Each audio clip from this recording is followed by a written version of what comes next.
Kelar yili beradigan zakatni bu yil berib o'tish. Savol. Assalomu alaykum.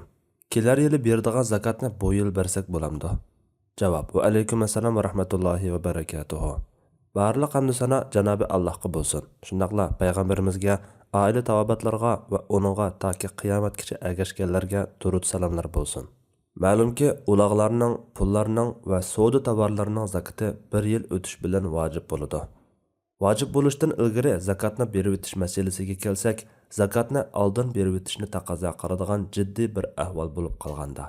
Masalan, biror yaqin tuqqani yoki do'sti yoki diniy qarindoshi og'ir og'rib qolib, zakatdan yordam qilish jiddiy bo'lib qolsa yoki qarzga bo'g'ilib qolgan biror yaqin tuqqanini yoki do'stini yoki diniy qarindoshini og'ir ahvoldan qutqizish zarur bo'lib qolganda yoki yer tavrash, o't ketish va boshqa ofatlar sababidan jiddiy qiyinchilikqa uchragan musulmonlar bo'lsa, boshqa yordam qilish yo'llari yetishmay qolsa, kelar bir yilning zakatini hozirgi vojib bo'lgan zakat hisobi bo'yicha oldin berib tursa bo'ladi.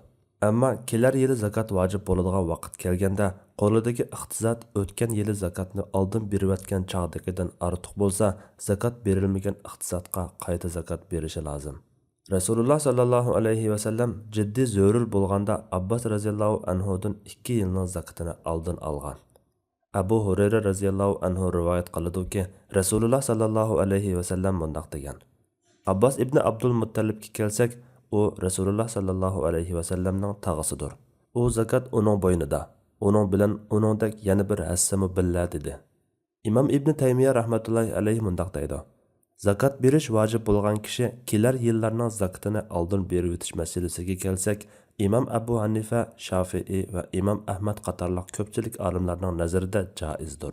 Shunga ulag'larning, pullarning va savdo tovarlarining zakatini iqtisodiy zakat berish o'lchamiga yetgan ahvolda oldin berib o'tsa bo'ladi. Alloh eng to'g'risini bilguchidir. Fatvoda Dr. Abdul Aziz rahmatulloh. Fatvolar majmuasi 1-tom, 79-numurliq fatvo.